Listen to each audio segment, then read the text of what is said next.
3 अंक के प्रश्न। अध्याय का नाम वही है क्या, कणों का निकाय और घूर्णी गति। इसमें जो पहला प्रश्न है, लोटनिक गति किसे कहते हैं? लोटनिक गति करते पिंड की संपूर्ण गतिज ऊर्जा ज्ञात कीजिए, है ना।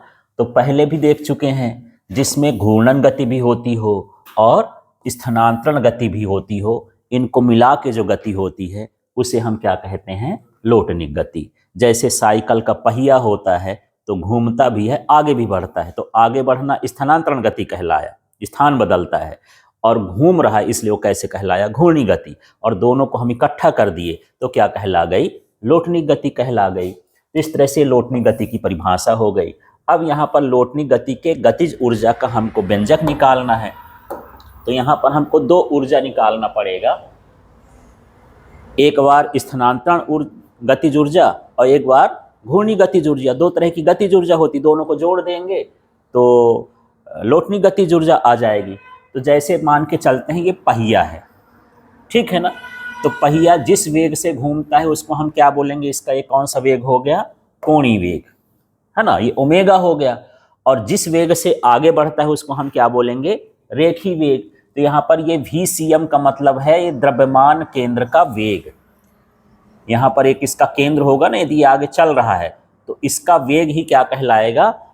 द्रव्यमान केंद्र का वेग या रेखीय वेग कहला गया, ठीक है। तो इसमें दोनों गतियां समझ में आ रही हैं। घूम रहा है तो कोणीय वेग और आगे बढ़ रहा है तो क्या हो गया? रेखीय वेग, ठीक। और यही चीज हम लिख दिए हैं यहाँ पर। माना एक डिस्क है, डिस्क का मतलब जो वृत्ताकार चकत्ती है, जैसे सिक्का नहीं होता, उसको ही हम क्या कहते हैं? डिस्क कहते हैं। तो कौन सी गति कर रही है? लोटनिक गति कर रही है। इसकी जो त्रिज्या है वो कितनी है? R है।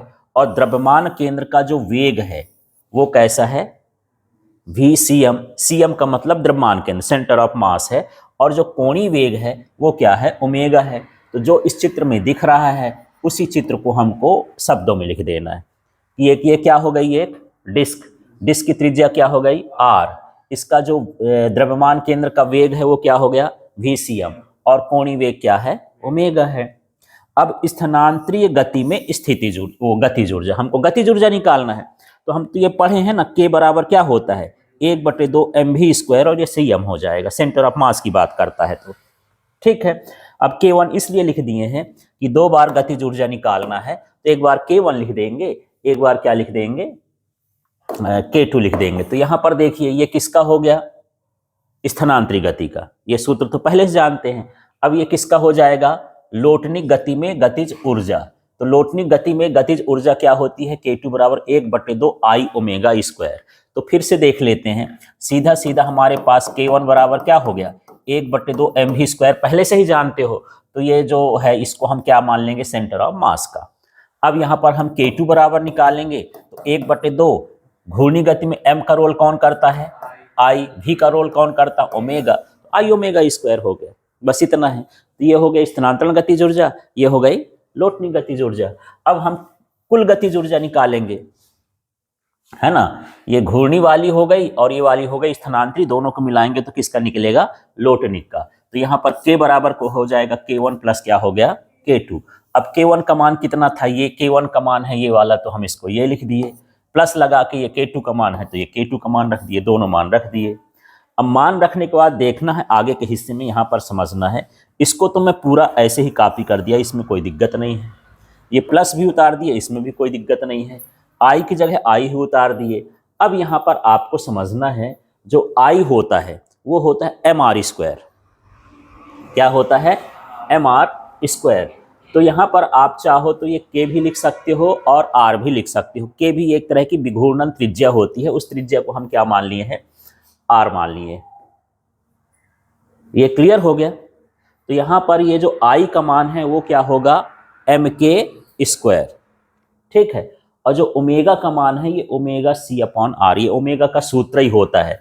जब आप वो पढ़े हो रेखीय वेग और कोणीय वेग में संबंध, तो आप निकाले थे V = क्या?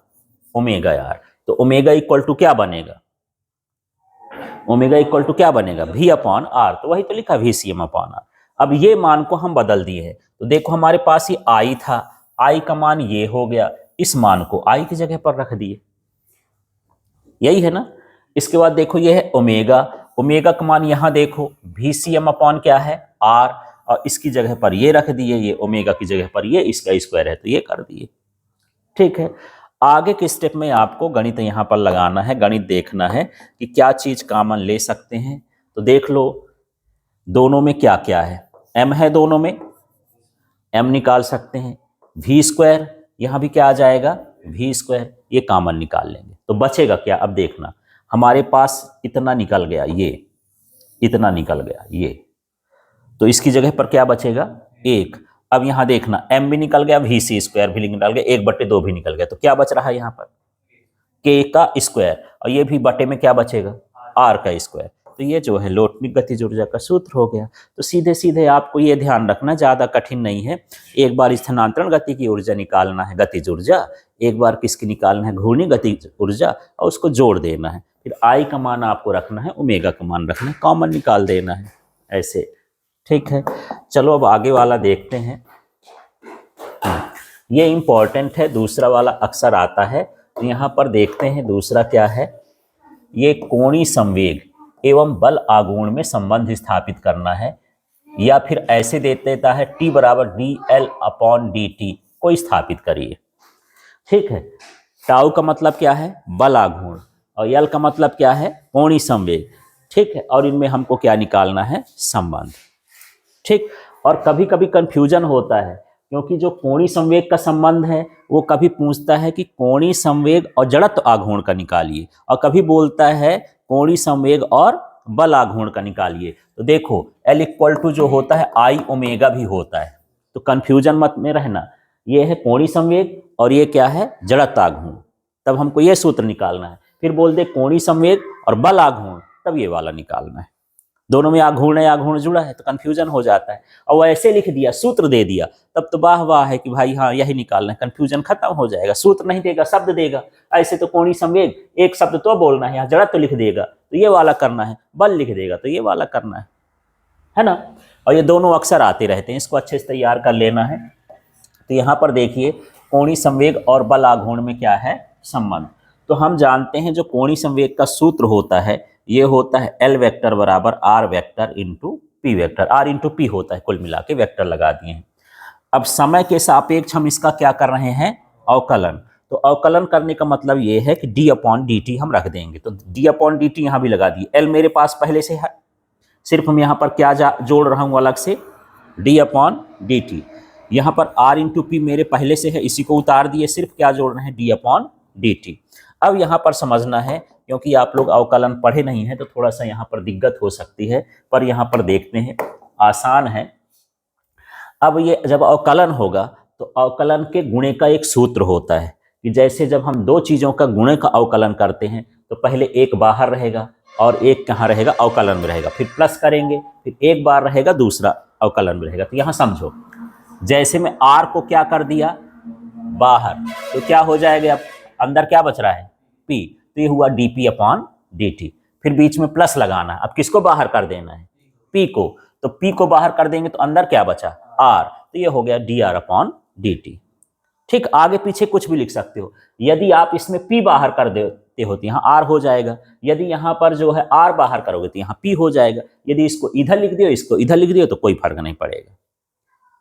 ठीक है, बस आपको ध्यान रखना कि एक बार एक को अंदर रखना है और एक को कहाँ रखना है बाहर, क्रम बदलने से कोई फर्क नहीं पड़ेगा। आगे देखते हैं, इधर तो dL/dt उतार ही दिए। अब देखना ये R तो मैं लिखा, लेकिन इसकी जगह पर क्या लिखा है F।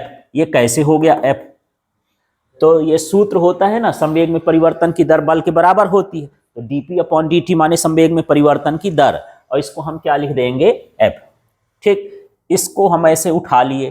फिर ये P बराबर कौन रेखीय संवेग होता है, P बराबर क्या होता है mv, तो यहाँ P की जगह पर मैं हम क्या लिख दिए mv। फिर इसके बाद dR/dt, तो dR/dt का मतलब है विस्थापन बटे समय, इसका मतलब ये क्या हो गया वेग। तो इस तरह से अब बदलेंगे। बदलने के बाद देखना जो R और F का गुणा होता है ये किसके बराबर होता है टाउ के, इसलिए इसके स्थान पर हम क्या लिख दिए हैं टाउ।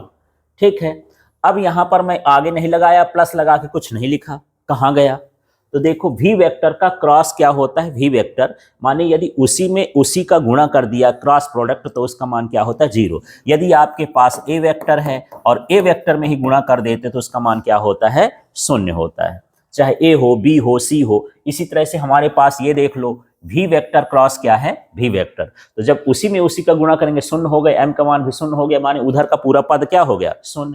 तो हमारे पास अब क्या बचा, टाउ, और इधर क्या बचा, dl अपॉन dt। तो L का मतलब क्या हुआ, कोणीय संवेग, और टाउ का मतलब क्या हो गया, बल आघूर्ण। इनमें यही संबंध हो गया, क्लियर हो गया।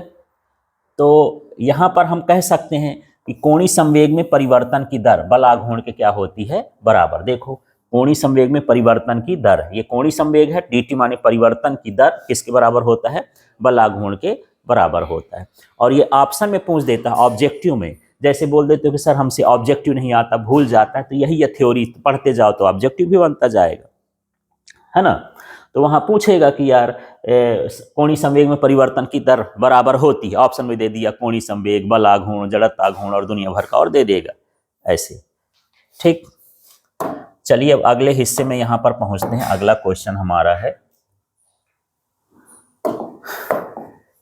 ये ज्यादा जरूरी नहीं है पर इसको देख लेते हैं।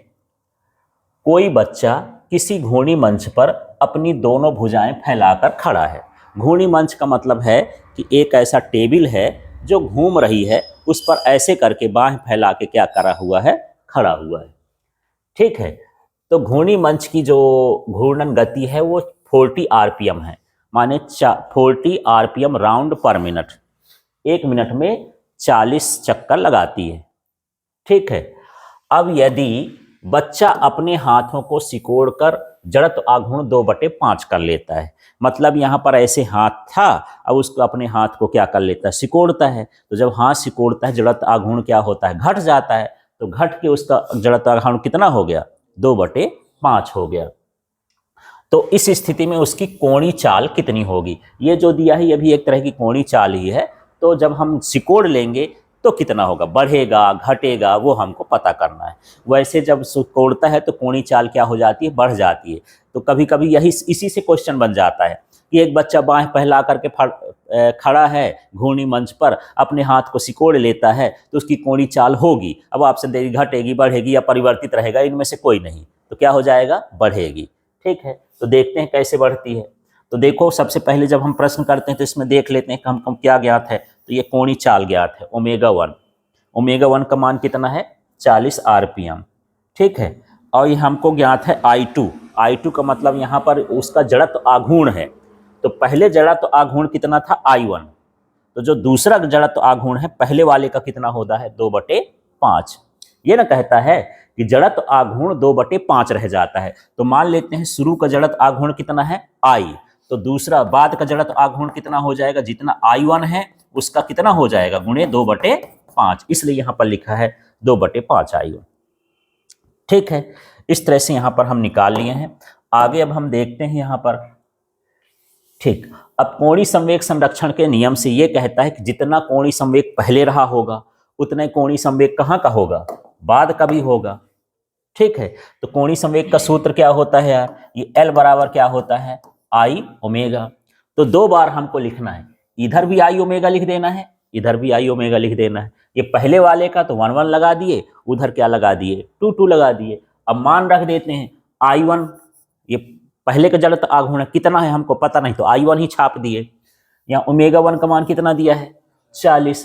अब जो दूसरा वाला है तो पहले वाले का 2/5 है, तो ये हो जाएगा 2/5 I1। ओमेगा टी हमको क्या करना है, ज्ञात करना है। यहाँ पर देख रहे हो कि I1 से क्या हो जाएगा, कट जाएगा। अब इस 2/5 का पक्षांतर करोगे तो क्या हो जाएगा, 40 गुणे 2/5 का क्या हो जाएगा, 5/2, 5 ऊपर और 2 नीचे। अब इसको ऐसे कर दोगे तो ये हो गया 20, 20 पंचे कितना हो गया, 100 आरपीएम। तो जब वो बाएं फैला के खड़ा था तो 40 आरपीएम था, और जब सिकोड़ लिया तो कितना हो जाएगा, 100 आरपीएम। कोणीय चाल बढ़ी कि घट गई, बढ़ गई, ठीक है ना। तो इस तरह से है। अगला इसका क्वेश्चन देख लेते हैं। 20 केजी द्रव्यमान और 0.5 मीटर त्रिज्या का कोई ठोस बेलन 100 रेडियन पर सेकंड की कोणीय चाल से घूर्णन गति कर रहा है, बेलन की घूर्णन गतिज ऊर्जा ज्ञात कीजिए। तो बड़ा छोटा सा क्वेश्चन है, सरल सा क्वेश्चन है। कभी कभी हम क्या करते हैं, सवाल आया तो दिमाग वहीं से खराब हो जाता है, सवाल बनवे न करेगा, पहले से गिव अप कर देते हैं।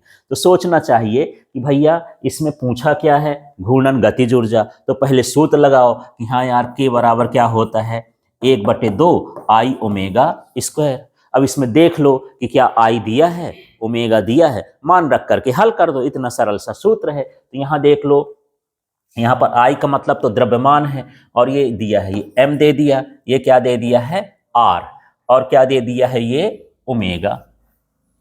तो आई तो दिया नहीं है, लेकिन एम और आर से आई निकाल सकते हो, क्योंकि आई बराबर क्या होता है एम आर स्क्वायर। तो पहले आई निकालो, जितना आए तो आई का मान इसमें रख देना, तो क्या निकल आएगा गतिज ऊर्जा। ठीक है, तो चलिए यहाँ पर आगे के हिस्से में देखते हैं। तो जो जो दिया रहता है प्रश्न में पहले उसको छांट लेना चाहिए। तो यहाँ पर अब हम छांट के देखते हैं। हमको एम दिया था 20 किलोग्राम में, हमको साथ में ये भी देखना है कि एसआई मात्रक में है कि दूसरे मात्रक में, किलोग्राम में है तो नहीं बदलना है। फिर इसके बाद यहाँ पर दूरी भी दिया है 0.25 मीटर, ये भी मीटर में दिया है तो नहीं बदलना है। फिर यहाँ पर ओमेगा रेडियन पर सेकेंड, ये भी जो है एसआई मात्रक में, इनको भी नहीं बदलना है। ठीक है, तो जब मान दिया हो तो ऐसे ही ऐसे मान रख देते हैं जब एसआई मात्रक में। यदि कुछ ग्राम में होता, सेंटीमीटर में होता, दूसरे मात्रक में होता, तो हम उसको क्या करते, बदलते।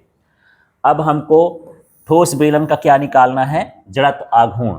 तो ठोस बेलन के लिए ये होता है 1/2 mr स्क्वायर। ये हर के लिए जड़त्व आघूर्ण का सूत्र अलग अलग है। तो ठोस बेलन के लिए क्या हो जाएगा 1/2 mr स्क्वायर। यहाँ 1/2 रख दिए, m का मान कितना रख दिए, देख लो कितना है 20, r का मान कितना है ये 0.5, तो ये रख दिए, इसका स्क्वायर है तो स्क्वायर कर दिए। अब इसको हल कर देंगे यार, तो यहाँ पर देखो 2 और 2 से तो कट जाएगा, कितना हो गया 10, और 25 में 25 का गुणा करते हो तो कितना होता है 625 हो जाएगा। ठीक है, दशमलव कितने अंक बाद लगेगा, 4 अंक बाद।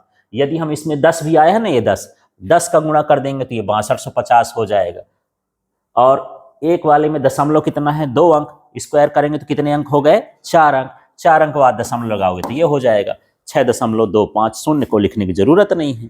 ठीक है, अब इसका मात्रक भी आपको अपने से ही पता हो जाएगा कि यहाँ से देख लिया करो, मात्रक निकालना है मतलब सूत्र कि द्रव्यमान का मात्रक क्या हो गया किलोग्राम, आर का मात्रक क्या हो गया मीटर, स्क्वायर है तो मीटर स्क्वायर, आई निकल आया। अब हमको क्या निकालना है घूर्णी गतिज ऊर्जा। तो देखो घूर्णी गतिज ऊर्जा का सूत्र देख लो, इसमें मान रख दिए क्या 1/2, आई का मान कितना आया है, ये आया है 0.625, ये लिख दिए। ओमेगा का मान कितना दिया था 100, है ना। तो इस 2 का भी भाग इसमें करोगे तो 3125 आ जाएगा, इसमें करेंगे तो। ठीक है, और फिर ये 100 × 100 कर दोगे तो दशमलव वगैरह सब हट जाएगा, तो ये 3125 जूल जो है इसका मान आ जाएगा। तो ये हल करना है आपके ऊपर है, गुणा भाग करके निकाल लेना है इसको। ठीक है, तो सवाल अच्छे होते हैं जब सवाल के सूत्र बने तो पहले सवाल को टच करना चाहिए, और उसमें नंबर कटने की संभावना भी कम रहती है। इसके बाद यहाँ पर जो अगला क्वेश्चन है, इस तरह का क्वेश्चन है, ये इंपॉर्टेंट है। ये 1 नंबर 2 नंबर किस तरह से भी आ सकता है, तो इसको समझो। ये क्या है, निम्नलिखित का कारण स्पष्ट कीजिए। ये है पाने की सहायता से नट को खोलना आसान होता है। पाना तो समझ रहे हो, मान के चलो ये नट लगा है तो पाने को ऐसे फंसा के ऐसे ऐसे घूमते हो, हाथ से खोलो, किससे आसानी से खुलेगा, पाने से खुलेगा। तो पाने से क्यों खुलेगा, तो यहाँ से पाने से खुलने का मतलब ये है कि ये टाउ बराबर क्या होता है R/F। ठीक है, पाना माने उसकी दूरी क्या हो जाएगी, बढ़ जाएगी। अक्ष से जब दूरी बढ़ेगी तो बल का मान भी क्या होगा, बल आघूर्ण का मान क्या हो जाएगा, बढ़ जाएगा। माने हम कम बल लगाएंगे तो उधर ज्यादा बल आघूर्ण लगेगा, है ना। इसलिए पाने से जो है नट को खोलना क्या होता है आसान। तो सिर्फ इतना ही बताना है कि जब हम पाने से नट को खोलते हैं तो अक्ष से क्रिया रेखा की दूरी क्या हो जाती है, बढ़ जाती है, जिससे बल आघूर्ण का मान बढ़ जाता है। क्या क्या बोलोगे इसके बारे में बोलना, क्या अक्ष से क्रिया रेखा की दूरी बढ़ जाती है, फिर इसको बोल देना जिससे बल आघूर्ण का मान बढ़ जाता है और नट आसानी से खुलता है। ठीक, ऐसे शब्द बनाना है। अगली स्थिति देखते हैं, साइकिल के पहिए में स्पोक लगाए जाते हैं। तो स्पोक आप समझते हो कि ये वाला है, यहाँ पर ये इसका टायर हो गया, रिम हो गया, और बीच वाले भाग में हम क्या करते हैं स्पोक लगा दिए। हम सोचे यार बड़े आदमी हैं, स्पोक से काहे काम चलाएं, उसको बोल दे कि भैया इसको भी भर दो यार, ऐसे ऐसे कर दो।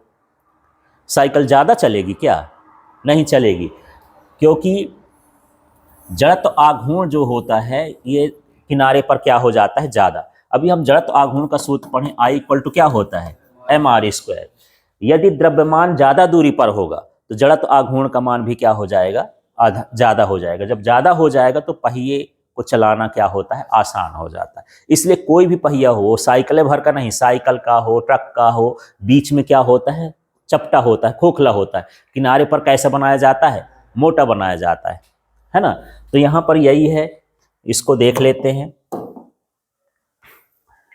तो देखो, इसको लिखने का तरीका समझो। या पहिए में स्पोक्स लगाने से उसका अधिकांश द्रव्यमान सिरे पर केंद्रित हो जाता है। सिरे पर मतलब किनारे पर, परिधि पर केंद्रित हो जाता है, जिससे उसका जड़त्व आघूर्ण क्या हो जाता है, अधिक हो जाता है। और जड़त्व आघूर्ण अधिक होने से पहिया एक समान वेग से क्या होता है, घूमता है। ठीक है, इस तरह से तो क्लियर हो गया। तो आपको बताना है, स्पोक्स लगते हैं तो जो किनारे का द्रव्यमान होता है, सिरे का द्रव्यमान, किनारे का द्रव्यमान, परिधि का द्रव्यमान कैसा हो जाता है, अधिक। जब द्रव्यमान किनारे अधिक हो जाएगा तो इसका किसका मान बढ़ेगा, जड़त्व आघूर्ण। और जड़त्व आघूर्ण का मान बढ़ने से पहिया कैसे चलेगा, एक समान चाल से चलेगा। ठीक है, अब यहां पर देखो, उसमें आया था अगले वाले में कि गतिपालक पहिया होता क्या है, या गतिपालक पहिया लगाया क्यों जाता है। तो घूर्णी गति करने वाली मशीनों के शाफ्ट के साथ एक पहिया लगाया जाता है, जिसका अधिकांश द्रव्यमान कहां पर होता है, परिधि पर। यही वाला है, इसको थोड़ा सा पूछने का तरीका अलग हो गया। इसमें साइकिल का पहिया लिख दिया है, इसमें मशीनों के साथ पहिया लिख दिया है। काम वही करेगा कि जब मशीनों के साथ पहिया लगाएंगे तो उसका द्रव्यमान कहां पर रहेगा, किनारे पर। किनारे पर द्रव्यमान रहेगा तो क्या होगा, जड़त्व आघूर्ण का मान कैसा होगा, अधिक होगा। जड़त्व आघूर्ण का मान अधिक होगा तो जो पहिया है वो ऐसे धक्का धक्का चल के ना चलेगा, एक समान रफ्तार से चलता रहेगा। इसलिए वहां पर क्या लगाया जाता है, गतिपालक पहिया लगाया जाता है। ठीक है, हाँ जी। अब अगला क्वेश्चन देख लेते हैं। यहाँ पर ये जो छठवां क्वेश्चन, उसको समझते हैं। विघूर्णन त्रिज्या किसे कहते हैं, इसका हमको क्या करना है, व्यंजक स्थापित करना है। ठीक है, तो विघूर्णन त्रिज्या क्या होती है। मान लो हमारे पास ये कोई पिंड है, इस तरह का टुकड़ा है, और ये इसका अक्ष है, इसके सहारे हम घुमाते हैं, तो ये कहलाया लंबवत अक्ष। और यहाँ पर इसका मान लेते हैं कि ये द्रव्यमान केंद्र है। ठीक है, तो अक्ष से, किसी पिंड के अक्ष से द्रव्यमान केंद्र की कौन सी दूरी, लंबवत दूरी, है ना। माने इसमें बहुत सारे द्रव्यमान होंगे, छोटे छोटे कणों के भी द्रव्यमान होंगे, तो उन द्रव्यमानों को नहीं लेना है हमको। कौन सा द्रव्यमान लेना है, द्रव्यमान केंद्र। तो यही है, अक्ष से द्रव्यमान केंद्र की लंबवत दूरी को हम क्या बोलते हैं, विघूर्णन त्रिज्या, जिसका जड़त्व आघूर्ण पूरे पिंड के जड़त्व आघूर्ण के क्या होता है, बराबर होता है। फिर से देखो, क्या, किसी पिंड के द्रव्यमान केंद्र की अक्ष से क्या लंबवत दूरी को हम क्या कहेंगे, विघूर्णन त्रिज्या, जिसका जड़त्व आघूर्ण पूरे पिंड के जड़त्व आघूर्ण के बराबर होता है। ठीक है, तो यही है, घूर्णन अक्ष से पिंड के द्रव्यमान केंद्र की लंबवत दूरी जिसके परितः जड़त्व आघूर्ण पिंड के कुल जड़त्व आघूर्ण के बराबर होता है, उसे ही हम क्या कहते हैं, विघूर्णन त्रिज्या। मान लो यहाँ पर मैं भी द्रव्यमान लिख दिया, यहाँ पर भी द्रव्यमान लिख दिया, यहाँ भी मान लो R लिख दिया, ये भी लिख दिया R, R1, R2, ये R3। ठीक है, और ये द्रव्यमान केंद्र है, तो इस दूरी को हम क्या मानेंगे, विघूर्णन। ये सबको नहीं मानेंगे, द्रव्यमान केंद्र से मानेंगे। और इसको हम क्या मानते हैं फिर, के। इसकी दूरी को किससे दर्शाते हैं, के को। सबको आर से दर्शाते हैं, विघूर्णन त्रिज्या को किससे दर्शाते हैं, के। ये भी दूरी ही है, बस द्रव्यमान केंद्र की दूरी है ये। ठीक है, तो चलिए यहाँ पर देखो, तो यदि हम सूत्र जानते हैं, आई बराबर क्या होता है, mr², लेकिन हम r का मान यहाँ पर क्या मान लिए हैं, k, तो क्या हो जाएगा, I बराबर mk²। अब इसमें बोलता है कि k का मान निकालना है, विघूर्णन त्रिज्या का मान निकालना है। तो हम क्या कर दिए हैं, देख लो, I को हम पक्षांतर करेंगे तो क्या हो जाएगा, I/m। इसका स्क्वायर हटा दोगे तो क्या लग जाएगा, रूट लग जाएगा। ठीक है, तो इस तरह से यहाँ पर ये हो गया। अगले हिस्से में देख लेते हैं। अगले हिस्से में आप देखेंगे कि यहाँ पर जो है I लिखा था, तो I का जो फार्मूला है वो सभी कणों के लिए क्या हो जाएगा, वही m1 r1² plus m2 r2² plus m3 r3², ऐसे ऐसे चलता जाएगा। n कण है तो ये हो जाएगा mn rn का स्क्वायर। क्लियर हुआ इतना।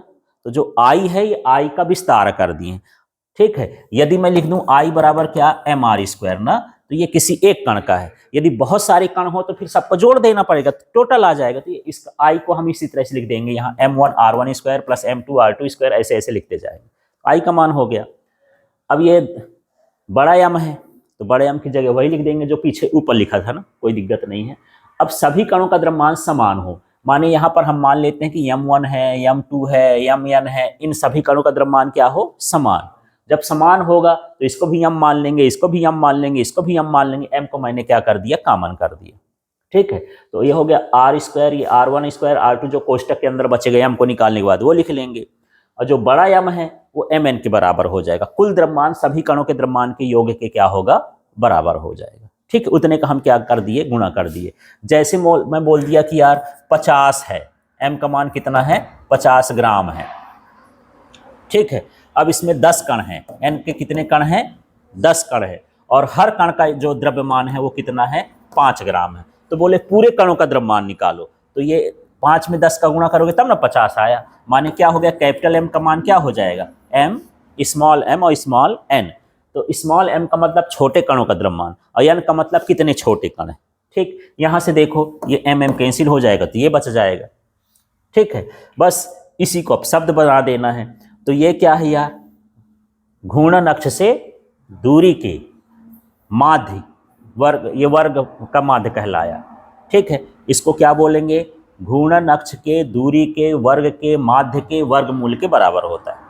फिर से बोलते हैं, इसका नाम लो घूर्णन अक्ष से दूरी, फिर इसका नाम लो वर्ग, और बटे में इतनी ही संख्या को भाग कर दें तो क्या कहलाया, माध्य, फिर इसका नाम ले लो क्या, वर्गमूल के बराबर होता है। तो चलो इसका नाम लेते हैं, ये क्या है, विघूर्णन त्रिज्या।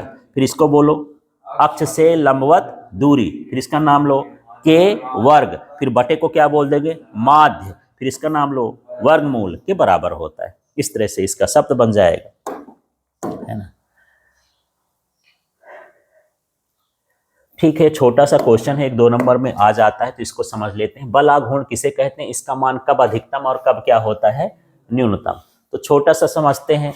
तो बल द्वारा किसी पिंड को एक अक्ष के परितः घुमाने की प्रवृत्ति को हम क्या कहते हैं, बल आघूर्ण। या ऐसे कह सकते हो, वह बल जो किसी वस्तु को घुमा दे उसे हम क्या कहते हैं, बल आघूर्ण। सीधा है घुमाने वाला बल, तो वह बल जो किसी वस्तु को किसी अक्ष के परितः क्या करे, घुमाए, वो क्या कहलाएगा, बल आघूर्ण। तो ये हाथ है, इसको यदि मैं ऐसे मोड़ रहा हूं, माने इसको घुमा रहा हूं, तो इसको मोड़ने के लिए अपने आप तो ना मुड़ेगा, मेरा शरीर इसमें क्या लगा रहा है, बल, तो उसको बल ना बोलेंगे, क्या बोलेंगे, बल आघूर्ण।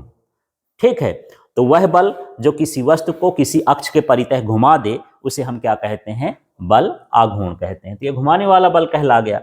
अब इसके व्यंजक की बात नहीं करते हैं, सीधे इसका सूत्र होता है, आपको ध्यान देना है, ये होता है Fr साइन थीटा, या इसी को हम लिख देते हैं r क्रॉस इंटू F। ये बल आघूर्ण का क्या होता है, सूत्र होता है। ठीक है, F का मतलब बल है और R का मतलब विघूर्णन, माने कितनी दूरी पर हम लगा रहे हैं, उसकी क्रिया रेखा की क्या कहला गई, दूरी। अब इसमें पूछता है इसका मान कब अधिकतम होगा, कब न्यूनतम होगा। तो ये कोण पर डिपेंड करता है। यदि हम थीटा का मान क्या मान लें, 0, है ना, तो टाउ का मान भी क्या हो जाएगा, 0। ठीक है, और यदि मैं थीटा का मान क्या मान लूं, 90, तो यहाँ साइन 90 का मान कितना होता है, 1, तो टाउ बराबर क्या हो गया, F इंटू आर। तो ये कहलाया न्यूनतम मान, और ये वाला क्या कहला गया, अधिकतम मान। तो इसको अब शब्द बनाना है कि जब बल और क्रिया रेखा क्या हो, समांतर हो, माने इसी दिशा में बल भी लगता हो और इसी दिशा में क्रिया रेखा हो, तब वो वस्तु नहीं घूमेगी, उसमें बल आघूर्ण का मान क्या हो जाएगा, 0 हो जाएगा। यदि आपको दरवाजा खोलना हो, ये पल्ला हो, तो पल्ला में बल कैसा लगाते हो, ऐसा या ऐसा। ठीक है, यदि ऐसे बल लगाओगे, दरवाजा को ऊपर उठाओगे, तो खुलेगा क्या, नहीं खुलेगा। माने समांतर बल लगाने पर बल आघूर्ण का मान क्या हो जाएगा, 0। अब यदि पल्ला ऐसा है तो पल्ला को या तो ऐसे करोगे या ऐसे करोगे, लंबवत लगाओगे तो बल आघूर्ण का मान क्या हो जाएगा, अधिकतम हो जाएगा। ये समझ लो कि यहाँ पर इसको समझ लेते हैं। ये मेरे पास कापी है, ठीक है, अब मैं सोच रहा हूं कि इसको खोलूं, ये इसका क्या कहलाएगा, अक्ष कहलाएगा। अब मैं ऐसा बल लगाऊं, ऊपर बल लगाऊं, ये कुछ होगा, इसका नीचे बल लगाऊं, कुछ होगा, ये समांतर कहलाया। समांतर पर बल आघूर्ण का मान क्या है, 0, घूमेगा ही नहीं। ठीक है, अब मैं ऐसा बल लगाऊं ये, या फिर ऐसा लगाऊं, तो बल अक्ष कैसा है, ऊपर, बल मैं कैसा लगा रहा हूं, इधर उधर, कितने का कोण बनेगा, 90 का, और 90 का बनेगा तो ये घूम रहा है, तो बल आघूर्ण का मान कैसा होता है, अधिकतम होता है। मतलब जब अक्ष और बल, अक्ष है ना, और बल परस्पर कैसे हों, समांतर हों, तो बल आघूर्ण का मान क्या रहेगा, न्यूनतम, और जब लंबवत होगा तो कैसा हो जाएगा, अधिकतम हो जाएगा। और जब ऐसे आ जाए तो आपको कोण ध्यान रखना है कि हाँ यार थीटा का मतलब समांतर है और जीरो का मतलब, और थीटा की जगह 90 रखेंगे तो क्या हो जाएगा, लंबवत। लंबवत होने पर अधिकतम होगा और समांतर होने पर क्या हो जाएगा, न्यूनतम हो जाएगा। नेक्स्ट क्वेश्चन देख। हाँ जी, इसमें 8वां क्वेश्चन का एक सवाल देखते हैं और इसको समझते हैं। कभी कभी ये सवाल आ जाता है, इसको देख लेते हैं। बल आघूर्ण की गणना कीजिए जबकि किसी कण पर लगाया गया बल F बराबर इतना है और स्थिति इतनी है। माने आपको F वेक्टर बल का मान भी दे दिया है सदिश रूप में, और उसके क्रिया रेखा की दूरी भी दे दिया है सदिश रूप में। ये इसका सदिश रूप कहला गया। ठीक है, अब हमसे क्या पूछता है, क्या निकालना है यार, बल आघूर्ण। तो टाउ बराबर क्या होता है, R vector plus F vector. तो ये जो मान है ये किसका मान हो गया, आर का। ये वाला मान उठा के रख दिया ना आर की जगह, और ये किसका मान है, एफ का। तो ये लिख दिए, एफ की जगह बीच में क्रॉस का चिन्ह है तो क्रॉस लगा दिए। ठीक, अब इसको हल करने का तरीका देखना, ये कभी कभी गड़बड़ हो जाता है। तो आपको सबसे पहले काम करना है, एक आपको इस तरह से मैट्रिक्स डिटर्मिनेंट बना लेना, इसको डिटर्मिनेंट बोलते हैं, है ना। यहाँ पर ये क्या हो जाएगा, जो इसमें आई जे के है तो ये सब में रहेगा, आई लिखना है, जे लिखना है, के लिखना है, ये कॉमन है, कोई भी सवाल करो आई जे के लिखना पड़ता है। ठीक है, अब शुरू में क्या लिखा था इसमें, आर। तो आर में देखो आई के साथ कौन सी संख्या होगी, कुछ नहीं है तो 1, जे के साथ क्या होगी -1, और के साथ भी क्या होगा 1। तो जो इनका गुणांक है, गुणांक माने संख्या है, उन संख्या को हम रख दिए। इसी तरह से हम एफ वाले, उस वाले से देखो, उधर क्या है 7, फिर क्या है 3, फिर क्या है 5, ये -5 है, चिन्ह सहित हमको ये सब उतार देना। लिखने का तरीका समझ में आया। सबसे पहली लाइन में क्या रहेगा, आई जे के, फिर इसमें से देख लेना है कि आई के सामने की संख्या क्या है, जे के सामने की संख्या क्या है, के। मान लो यहाँ जे ना होता, आई और के भर होता, तो उसकी जगह पर हम शून्य रख देते। दिया है तो ठीक है, और नहीं दिया तो फिर हम वहां पर क्या रख देंगे, शून्य रख देंगे। फिर उसमें भी 7 3 -5 है, 7 3 -5 लिख दिए। अब इसको हल करने का तरीका देखो, इसको हल कैसे करेंगे। तो यदि मुझे आई की बात कर रहा हूं, बाहर हमको क्या लिखना है, आई। ये आई बाहर लिखेंगे तो हमको इतना हमको सिलेक्शन करना है इसके भीतर, ये मेरा डब्बा हो गया। ठीक, अब इसमें क्या होता है, ऊपर से नीचे का गुणा होता है। तो 5 में 1 का गुणा करोगे तो कितना आ जाएगा 5, बीच का चिन्ह हमेशा माइनस लगता है। फिर इसका गुणा होता है, 3 1 कम 3, तो ये हो गया 3। अब बाहर हम ये आई को छोड़ के लिखे हैं तो यहाँ पर क्या हो गया आई। फिर अगले स्टेप में देखना, ठीक है, दूसरे हिस्से में देखना। अब मुझे क्या, किसके साथ में ले रहा हूं, जे के साथ। तो यहां पर हमेशा माइनस रहेगा शुरू का चिन्ह, तो जे वाले को छोड़ दो। इसको क्या करो, इस लाइन को मान लो कि हम छोड़ दिए। अब हमारे पास क्या बचा है, यहां संख्या में 1 और 7, और क्या बचा है 1 और -5। तो ऐसे तिरछा गुणा करना है। 1 में -5 का गुणा करोगे -5, बीच का चिन्ह माइनस होता ही है, माइनस लगा दिए। फिर 7 में किसका करोगे 1 का, तो 7 1 कम 7 हो जाएगा। ठीक है, इसके बाद फिर से देखो अगला वाला। अब मुझे किसका साथ लेना है, के का, मतलब आपको के नहीं देखना है। अब हमारे पास ये संख्या बच गई, तो 1 में 3 का गुणा करोगे 3, फिर 7 1 कम क्या हो गया 7, -7 होगा, लेकिन बीच में चिन्ह कहे का होता है माइनस, एक ठो माइनस इसका हो गया, एक ठो माइनस उसी चिन्ह का हो गया, तो क्या हो जाएगा +7। अब इनको घटा जोड़ दो जैसा होता हो, तो 5 में 3 घटाएंगे तो कितना हो गया 2 आई हो गया, इसका आई तो लिखा ही है। फिर ये माइनस है तो देखो ये -12 है, और ये भी माइनस है, तो क्या हो जाएगा +12 जे, और वहाँ पर 7 3 10, और ये हो जाएगा 10 के। तो इसको एक बार हल करके देखोगे तब फिर आपसे बनेगा, समझ समझ के इसको करना। ठीक है, अब चलिए अगला हिस्सा इसका देखते हैं। तो यही फिर से आ गया, घूर्णी गति के 4 अंक के ये प्रश्न है ना। तो 4 अंकों के प्रश्नों में देख लेते हैं। इसके पहले हम अदिश गुणनफल पढ़े थे, अब यहाँ पर कौन सा गुणनफल आया, सदिश गुणनफल से क्या आशय है, इसके हमको क्या लिखना है, गुण लिखना है। तो पूरी परिभाषा सेम ही है, उसमें हम लिखे थे कि 2 सदिशों का गुणनफल अदिश प्राप्त होता है, तो हम उसको क्या बोलते हैं, अदिश गुणनफल। इसमें क्या लिख देंगे, यदि 2 सदिशों का गुणनफल सदिश प्राप्त होता है तो इसे हम क्या कहेंगे, सदिश गुणनफल। उसमें हम लिखे थे कि 2 सदिशों का जो अदिश गुणनफल है, परिमाणों के गुणनफल और उनके बीच बने कॉस थीटा कोण के क्या होता है, बराबर होता है, गुणनफल के बराबर होता है। यहाँ पर पूरी लाइन वही है कि परिमाणों के गुणनफल और उनके बीच बने साइन थीटा कोण के क्या होता है, समानुपात, वो गुणनफल के क्या होता है, बराबर होता है। बस यही चीज़ यहाँ लिखेंगे। तो इसके लिए हो जाएगा a क्रॉस b वेक्टर बराबर क्या बना, ए बी साइन थीटा। तो जब हम डॉट लगाते हैं तो डॉट क्रॉस का इसका मतलब है, गणित में तो कुछ भी लगा देते हो, वही समझते, हाँ यार a और डॉट क्या लिख दो b, तब भी गुणा समझते हो, और a क्रॉस b तब भी क्या समझते हो, गुणा समझते हो। लेकिन इसमें दोनों का मतलब क्या है, अलग अलग है। डॉट का मतलब अदिश गुणनफल और क्रॉस का मतलब क्या है, सदिश गुणनफल। तो यहाँ गणित नहीं लगाना है, फिजिक्स के हिसाब से चलना है आपको। है तो गुणा, लेकिन उनके एक की दिशा है और एक की दिशा नहीं है। ठीक है, समझ में आ गया ये। तो चलो अब इसके गुण को देखते हैं। इस सूत्र से ही सारे गुण बनते जाएंगे। तो पहला गुण देखते हैं, जब दोनों सदिश परस्पर समांतर हों तो समांतर के लिए थीटा का मान कितना होता है, 0 होता है। तो देखो a vector cross b vector, इसी को मैं उतार दे, इसी सूत्र को, ये a भी उतार दिया। साइन थीटा की जगह यहाँ पर क्या लिख दिया, 0। साइन 0 का मान कितना होता है, 0।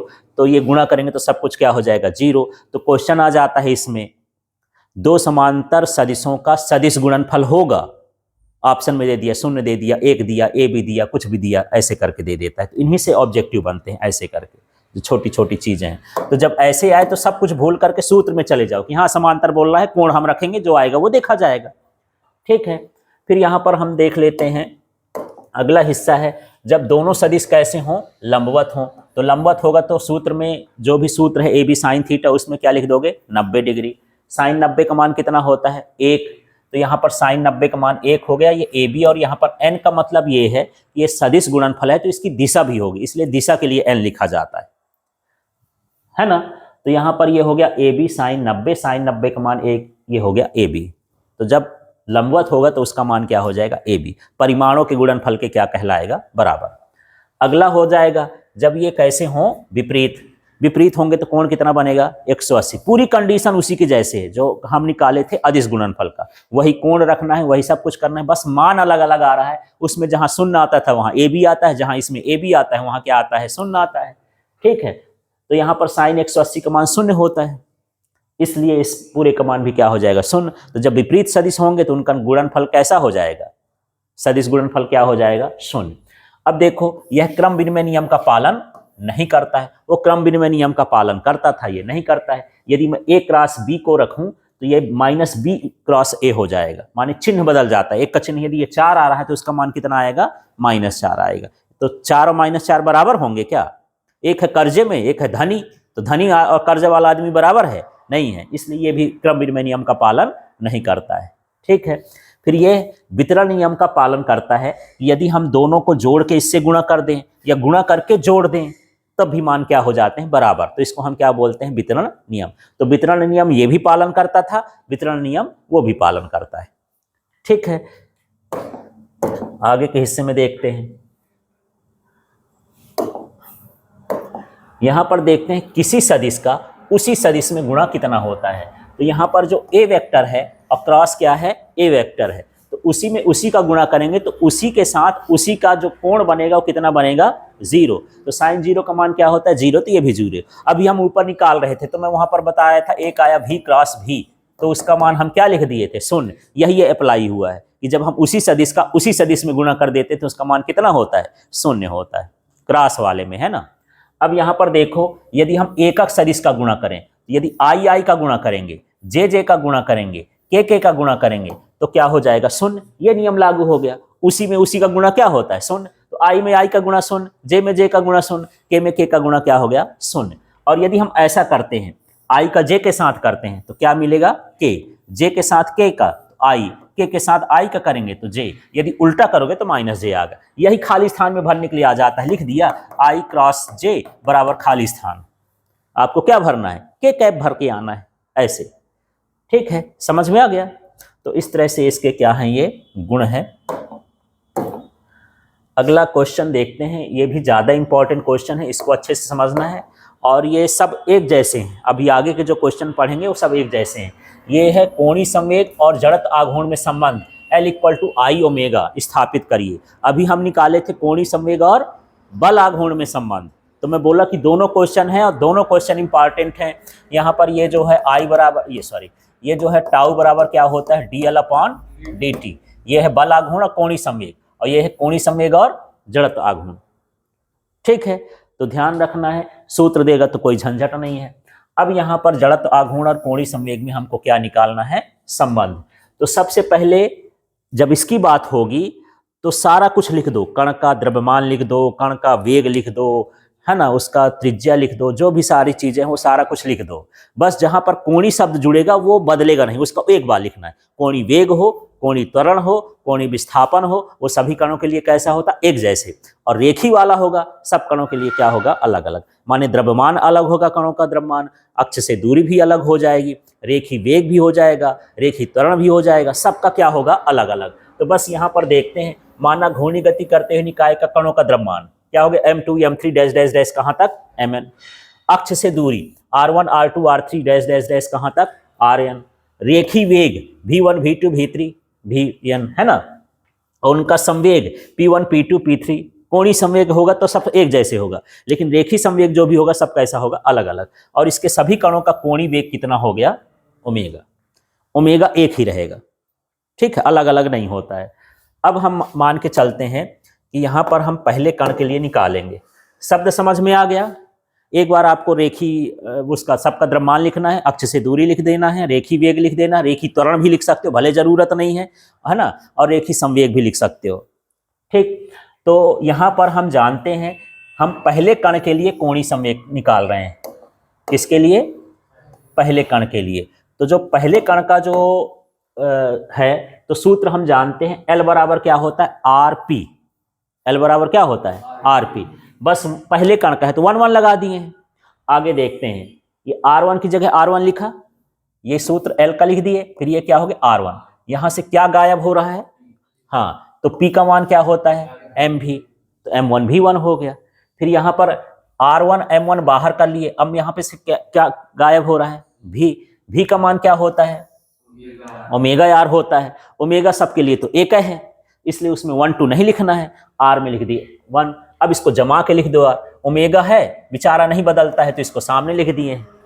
अब हमारे पास M1 कैठों है, एक R1 एक और एक कितने हो गए, 2, ये R1 का स्क्वायर।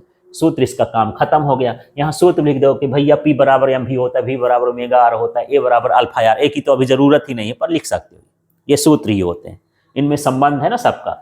तो इसी प्रकार हम L2 का निकाल देंगे, L2 का। तो इस सूत्र को देखना है, ये जो हमारा सूत्र आया है ना, इसी सूत्र को मैं यहाँ पर लिखा हूं। देखो क्या अंतर आ गया यार, 2 लग गया।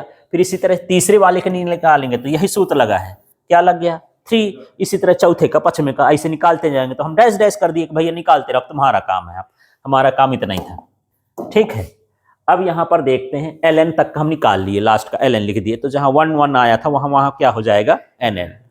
अब हम क्या करेंगे, कुल कोणीय संवेग निकालेंगे। तो कुल के लिए हम सबको क्या कर देंगे, जोड़ देंगे। तो यहाँ जोड़ेंगे तो यहाँ पर ये हो जाएगा L1 plus L2 plus L3 plus dash dash क्या है, Ln। तो जो L1 का मान है ये इतना आया है, L2 का देखना ही नहीं है, इसी को लिख के 2 2 लगा देना है, फिर इसी को देख के क्या लगा देना है, 3 3, और डैश डैश कर इसी को देख के Nn लगा देना है, लाइन बन जाएगी, है ना, जो ऊपर लिखे उसी को जोड़ देंगे। अब इसमें से देखो क्या चीज कॉमन निकाल सकते हो। तो ये देखो, इसमें भी ओमेगा है, इसमें भी ओमेगा है, इसमें भी ओमेगा है, इसमें भी ओमेगा, इसके लिए हम कॉमन लगाकर बाहर निकाल दिए। जो भीतर बचा वो हम इस तरह से लिख दिए। और जो ये होता है, ये mr स्क्वायर, ये क्या है, जड़त्व आघूर्ण। तो जड़त्व आघूर्ण को पहले हम इसको सूत्र बनाएंगे। सूत्र बनाने का तरीका ये है कि इन सारे चीज को इतना लंबा ना लिख के शॉर्ट में लिख सकते हैं, तो सिग्मा लगा के लिखते हैं। ये जोड़ है, ये सिग्मा हो गया, ये हो गया आई का मतलब प्रारंभ कहाँ से हो रहा था, इनिशियल पॉइंट। आई का मतलब क्या है, इनिशियल लिमिट। तो इनिशियल लिमिट ये कहाँ से चालू हुई है, 1 से, फिर यहाँ ये अंतिम कहाँ तक गया है, n तक, इसलिए आई बराबर 1 से कहाँ तक गया, n तक। यदि ये 2 से चालू हो तो आई का मान कितना हो जाता, 2। ठीक है, अब ये क्या लिखा है, m, तो यहाँ क्या लिख दिया, m। यहाँ क्या लिखा है, 1 का मान क्या है, i, तो यहाँ i लिख दिए। फिर यहाँ r का मान क्या है, r ही है, और 1 का मान क्या है, i। तो इस तरह से इतने बड़े सूत्र को हम ये लिख सकते हैं। यदि बोले कि सर इसको बड़ा करिए तो फिर ये लिख देंगे, ये इसका छोटा वो इसी का क्या है, बड़ा है। ठीक है, क्लियर हो गया। तो जैसे आप लोग वो ईयरफोन का डब्बा निकालते हो तो डब्बा इतना छोटा रहता है, पर सामान उधर इधर इधर कितना सामान निकलता है, फिर डालो तो ये छोटा हो जाता है। बस यही है, ये इसका बड़का, ये इसका छोटका, है ना, ऐसे। तो ये किसका सूत्र हो गया ये यार, इतना पूरा का पूरा आई का। तो हमारे पास क्या आ गया, आई ओमेगा। तो बड़ा सिंपल सा है, आपको कुछ शब्द बनाना है, शब्द बनाने के बाद एल से चालू करना है। कोणीय संवेग है तो कोणीय संवेग का सूत्र, कोणीय बराबर एल बराबर क्या होता है, 1 1 छोड़ दो, एल बराबर क्या होगा आरपी, एल बराबर क्या हो गया आरपी, फिर पी को बदलोगे तो क्या हो जाएगा एम भी, फिर भी को बदलोगे तो क्या हो जाएगा ओमेगा यार। बस ओमेगा को छोड़ के 1 1 लगाना है, फिर 2 2 लगाना है, 3 3 लगाना है, एन लगाना है, सबको जोड़ देना, कॉमन लेना है, बस इस तरह से कर देना है। ठीक है, तो सरल सा है।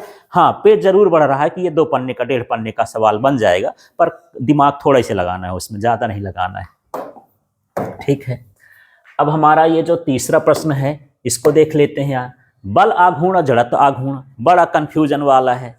तो बल आघूर्ण को पहले दिमाग से सोचना कि बल आघूर्ण को दर्शाते किससे हैं यार, ये हो जाएगा टाउ से, और जल आघूर्ण का ये क्या हो गया आई, और इसका क्या होता है अल्फा, है ना। ये अल्फा कैसे सूत्र आ गया, तो देखो हम सूत्र इसको बदल देते हैं। मैं बताया ना, एफ इक्वल टू क्या होता है एम ए, एफ का रोल इसमें कौन करता है, एम का रोल कौन करता है आई, ए का रोल ये वो त्वरण है, ये कोणीय त्वरण है, ये जड़त्व है, ये जड़त्व आघूर्ण है, वो बल है, ये बल आघूर्ण है।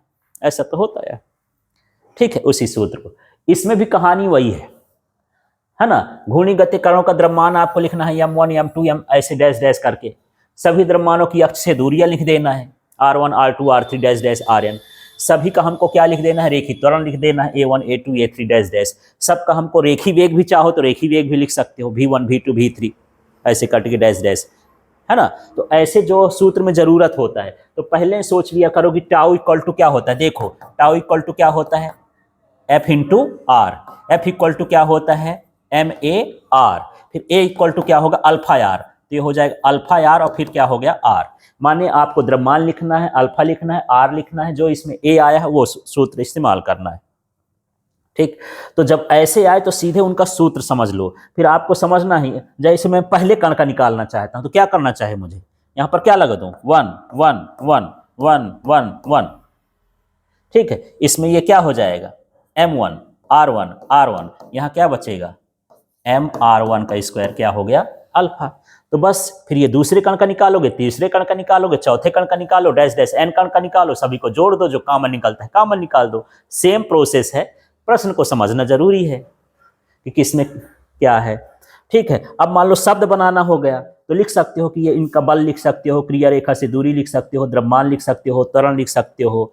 ठीक है, कोणीय त्वरण लिख सकते हो, ऐसा शब्द बना दो उनका जो जो इस सूत्र में आता है। तो चलो अब इसको देख लेते हैं यार, पहले कण का बल आघूर्ण कैसे निकालेंगे। हाँ, तो आप देखो टाउ बराबर क्या होता है यार आर इंटू एफ होता है, बस 1 1 और डाल देना है इसमें।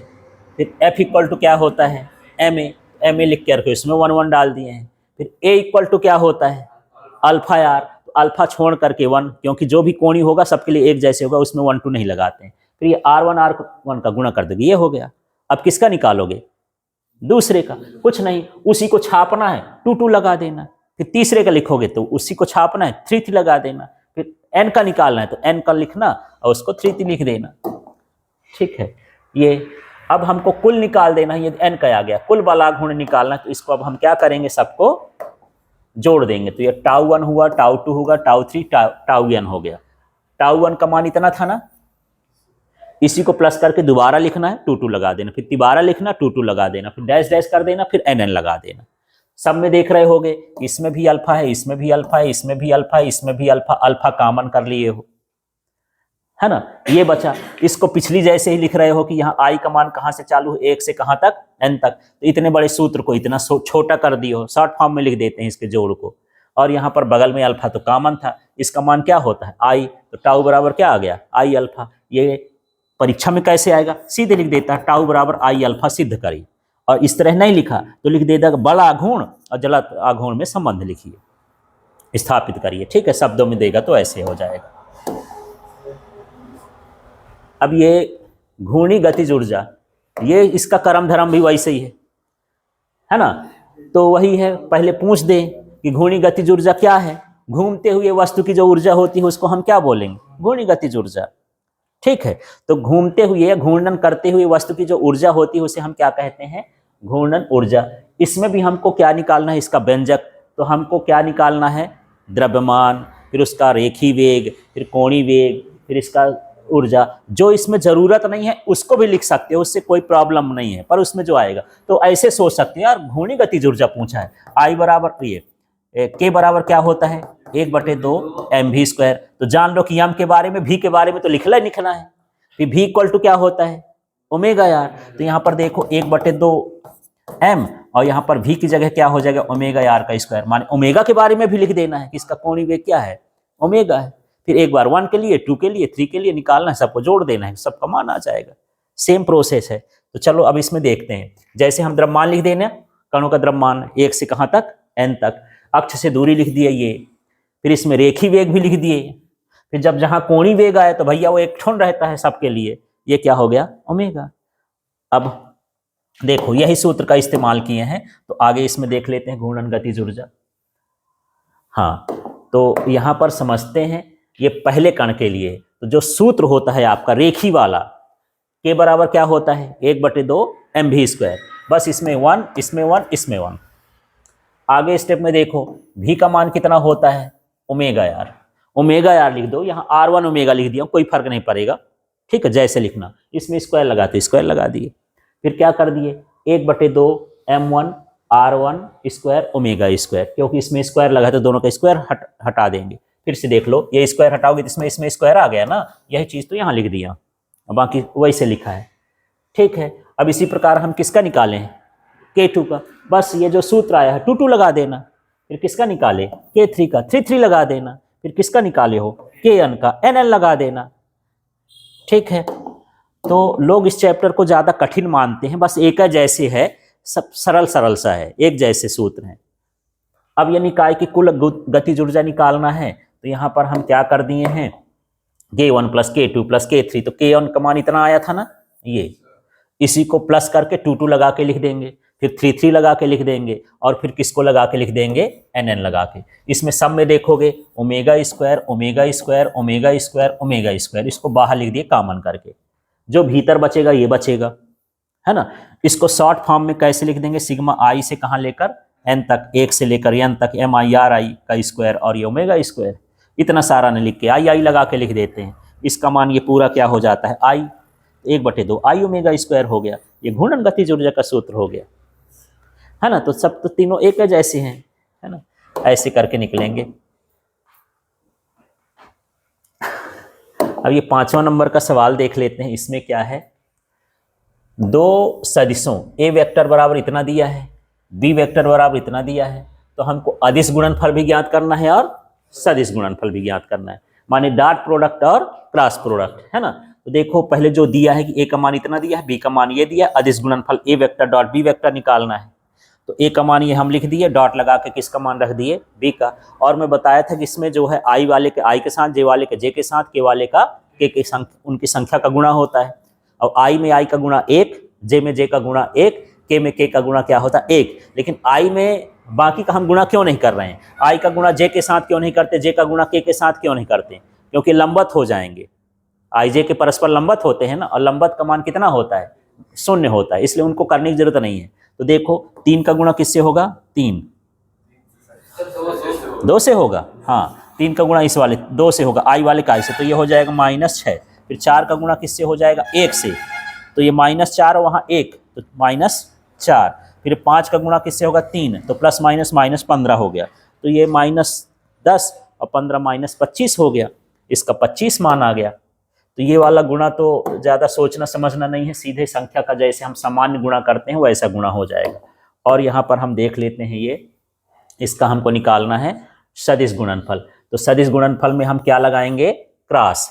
तो ये संख्या लिख दिए ए का, क्रॉस लगा के किसका लिख दिए, बी का। और क्रॉस वाले में ऊपर हम क्या लिखते हैं, आई जे के। फिर यहाँ पर ये 3 -4 5 ये लिख दिए। फिर क्या लिख देंगे, -2 1 और -3 ये लिख दिए। फिर हमको किसका साथ देखना, आई का छोड़ देंगे, ऐसे दिमाग से हटा देना। अब हमारे पास ये संख्या बची, तो ऊपर से नीचे 4 3 12, फिर बीच में काहे का चिन्ह, माइनस का, 1 5 5। फिर यहाँ पर चिन्ह हमेशा क्या रहेगा, माइनस का। अब जे वाला हम छोड़ देंगे, तो अब जे वाला हमको छोड़ देना है, जो हम उसके बगल में लिखेंगे वही लाइन छोड़ देना है। अब हमारे पास क्या बचा है, ये वाली लाइन बची, ये वाली, तो 3 त्रिकाई 9, -9 हो गया। फिर ये 2 पंचे 10, ये -10 होगा, लेकिन बीच में काहे का चिन्ह होता है, माइनस माइनस माइनस क्या हो गया, प्लस। ये इस तरह से हम कर दिए।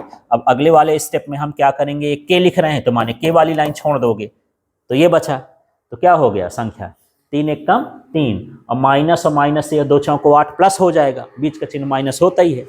बस यहीं पर सारा दिमाग लगाना है, गुणा करने का तरीका समझना है। बाकी अब इसको हल जोड़ करके घटा दो, कितना 12 में 5 गया तो कितना हो गया 7 आई कैप, और ये हो जाएगा यहाँ 9 में से 10 जाएगा तो 1, तो -j 1 लिखने की जरूरत नहीं है, भगवान की दया से लिखा रहता है, जैसे हवा दिखाई नहीं देती ये भी नहीं दिखाई देता, विलुप्त प्राणी है वो, ठीक है। और 3 में से -8 घटाएंगे तो हो जाएगा -5 के, इस तरह से यहाँ पर एक क्रॉस प्रोडक्ट आ जाएगा।